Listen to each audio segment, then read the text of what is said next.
How the fuck's it going, everyone? Back today with another video. Hope yous are doing well. Finding some consistency over here finally.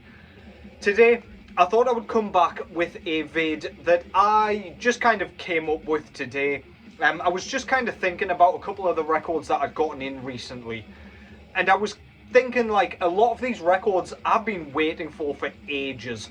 And my mind started going, and I started, like, remembering a lot of these records that kind of finally got repressed eventually, or I finally stumbled across in a record shop, or whatever, like Grail records that I was so excited to have and own, that I was so excited to see getting a repress, etc, etc. And I thought I would come up with a few of my absolute favourites from my collection. So that's what we're going to do here today. Just a quick one before I start. As you know, I'm training for the Great North Run at the minute, and I have just set up my Just Giving page where you can donate a little bit of cash. I'm trying to raise 300 quid. So if you just want to put 1 quid in, 10 quid in, whatever, then that would be massively appreciated. The charity that I am running for is a charity called Radio Lollipop. They kind of entertain young kids that are sick in hospital. So this money will go straight towards that. I see absolutely none of it. There isn't like a second party that gets any of that money. It goes straight to the charity. So yeah, any help with that is massively appreciated. The link is in the description. Thank you very much in advance for that. It just means that I'm not running for no reason and absolutely kicking my own ass. So yeah, that would be absolutely fucking amazing. Any help is appreciated if you feel so inclined. And that is my only little bit of housekeeping. So what's going on in the background, first of all, is this one. I'm sure you recognise Corpse Grinder bellowing in the background there. But this, of course, is Cannibal Corpse with their 13th full-length album entitled A Skeletal Domain. This was released originally in 2014 through Metal Blade Records. I picked this one up when it first came out, and it didn't blow me away when it first came out, but the more and more I've listened to this thing, the more impressed I get with it. Songs that stick in your head, really well written, really catchy death metal. Cannibal Corpse never really change up what they are doing from album to album, for better or for worse, depending on who you ask.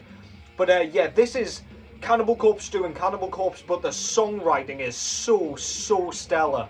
And it's unbelievable that they actually came out with something of this quality, kind of 13 records in. It is absolutely insane. Some of my favourite tracks on here. First track, High Velocity Impact Splatter.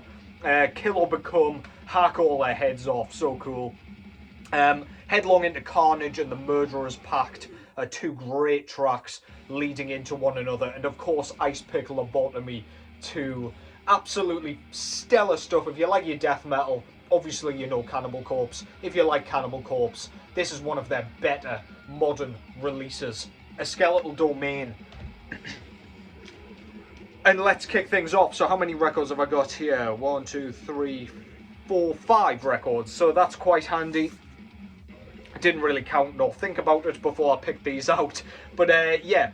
So these are records that either got a repress, as I said, or I came across them as like staples that I really wanted. These won't necessarily be universal. These are very subjective to me.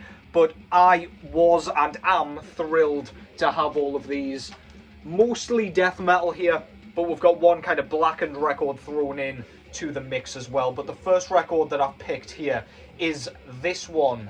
So this, of course, is Asphyx out of Netherlands with their sophomore full-length album from 1992 entitled Last One on Earth.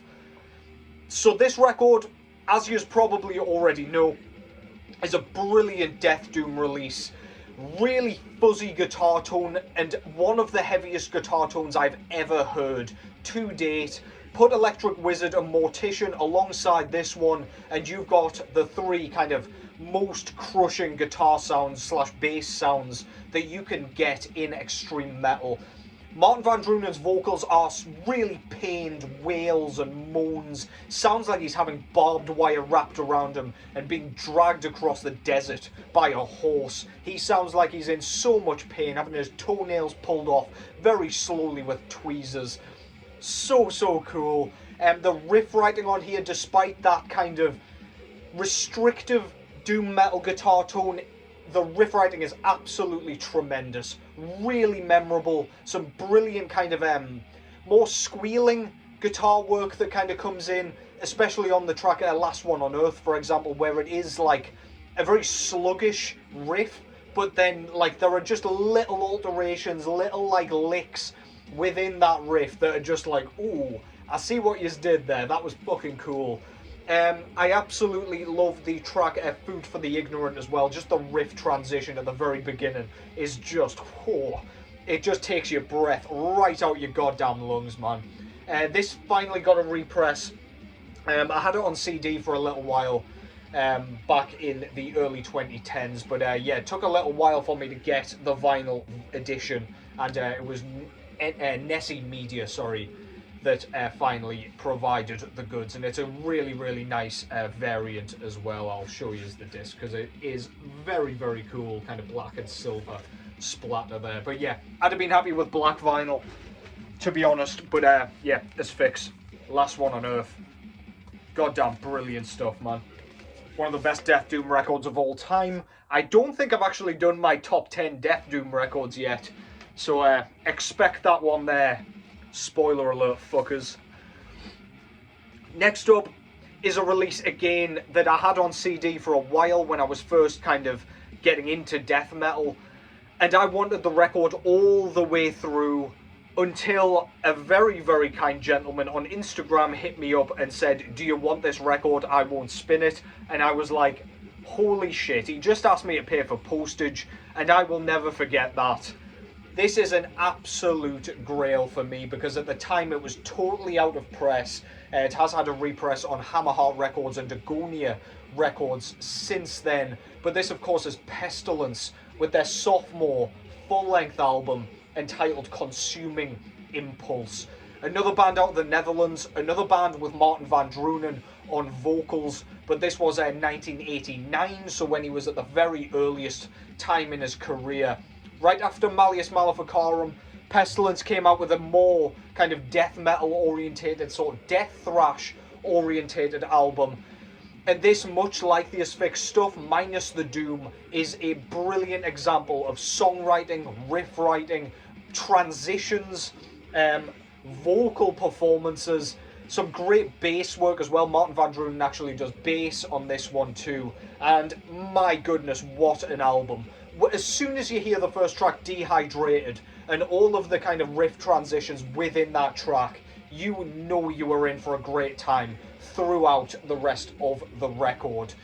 Martin Van Druenen sounds, I mean, his voice doesn't sound quite as like seasoned, and it doesn't sound like he's come into his own quite yet. However, he still has that signature sound where you can pinpoint that that could be Martin Van Druenen. Like, you would ask the question at the very least.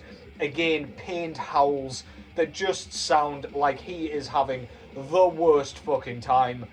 Again, riff writing is absolutely to die for on this one. We've got Suspended Animation, The Trauma, Out of the Body, Deify Thy Master. Some classic death metal tunes on this one.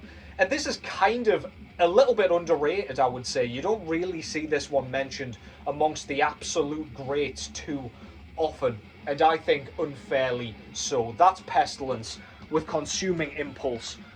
A very welcome addition to my collection, and this was indeed a 1989 pressing that guy just gave to me for next to nothing, which I will forever appreciate.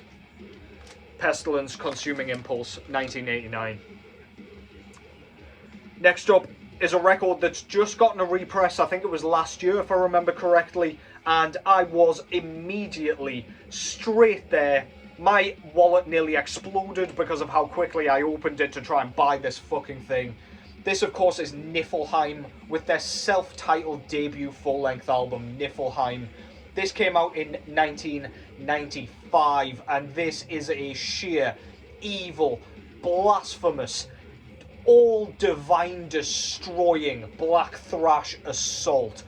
This is that infernal sound that you will just absolutely keel over and enjoy throughout if you like that wickedness and that just satanic nature. There are albums like this, like Bathory's debut, where you can't help but just feel like you want to draw a pentagram in fire in the middle of your living room and just enjoy whatever the fuck is coming out of that goddamn portal once you have begun summoning. Really, really killer. Blasting drums, screeched, nasty, snarled vocals, some killer riffs on here. It's quite a short affair as well, so it doesn't outstay its welcome. In fact, it's one of those records that you just want to flip straight back over and start all over again as a result of that modest and concise runtime. This truly is one of the greatest, kind of most sinister sounding black thrash records, and an absolute classic no matter which way you look at it. Darkness Shall Rise Productions finally put this one out. And yeah, as you can imagine with that label, they never miss, they never do a bad job nor a lackluster job. And this is no exception. They did an absolutely monumental job. And yeah, blue vinyl, 180 gram, tremendous stuff. Niflheim out of Sweden with Niflheim.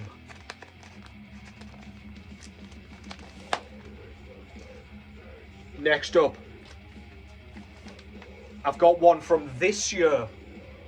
This one finally got a repress just by itself this year. This is Deicide, of course, with their 1990 debut, Deicide.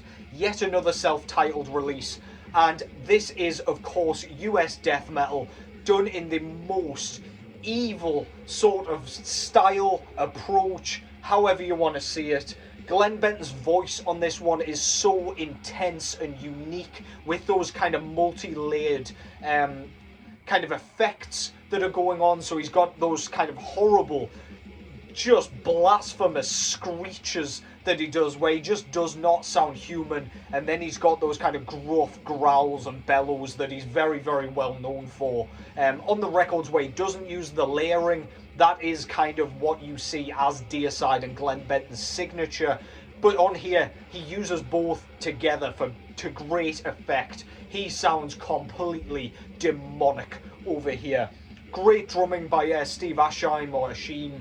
And yeah, the guitar work is absolutely just undeniable on here from the Hoffman brothers. Really, really well written riffs. Choral hooks for days on this thing. Singable despite how disgraceful it sounds. It just sounds like you should not be listening to this kind of anywhere near a church, or you might set the goddamn thing on fire just by hearing this thing. An absolute classic, regardless of which way you look at it. Once again, not just in death metal, but in the entirety of the extreme metal soundscape. Favourite tracks on here, of course, the opening track, Lunatic of God's Creation. Sacrificial Suicide is my favourite track on here. Dead by Dawn. Again, choral hooks, when you're talking about that, you can't not mention that. Crucifixation. We've got a bunch of just tremendous, undeniable, unrelenting tracks on here. Deicide, Deicide. And finally, I've gone with another Swedish release here, this time from Dismember. So the only repress that was available for a long ass time was a Back on Black Records release, and I don't love those represses, especially when they kind of, for a little while there, they had a bit of a stint where the record quality was not up to snuff. And by that I mean they pressed this album on a double record. I don't know if there was anything extra on like the D side or whatever, but there is absolutely, that's D side, not Deicide, by the way. I don't know if that's what they did. However, they did print like 3 sides of just the album here, and I just held off. I was like, you know what, Nuclear Blast might come back with a repress here. That's kind of what I'm holding out for with Storm of the Lightbane as well, for an official repress. But then, yeah, Nuclear Blast did come around finally. I think it was 2023 they started putting these out, and I snagged this immediately. This is like an ever-flowing stream from 1991. Debut album, of course, from Sweden. Buzzsaw and guitars, hardcore-esque, kind of almost shout-screamed vocals by Matty there. And yeah, again, songwriting is brilliant. Singable choral hooks once again. Some beautiful, beautiful melodies played on here with the lead guitars. The solos are blistering, absolutely ferocious. Again, your skin just peels off and melts away from those solos. Just so many notes, so little time. And this is just an absolute classic. I was so over the moon to have this finally on vinyl when I got this one, and I have not stopped raving about it ever since. I've shown this a bunch of times, and I always pull this off the shelf just for an extra spin. You cannot get enough of this goddamn thing. Override of the Overture, one of the best death metal songs ever to come out of Sweden, if you ask me. Skin Her Alive, sickening art. The fucking solos on that are tremendous. Death Evocation, we've just got some fucking bangers all the way through this thing.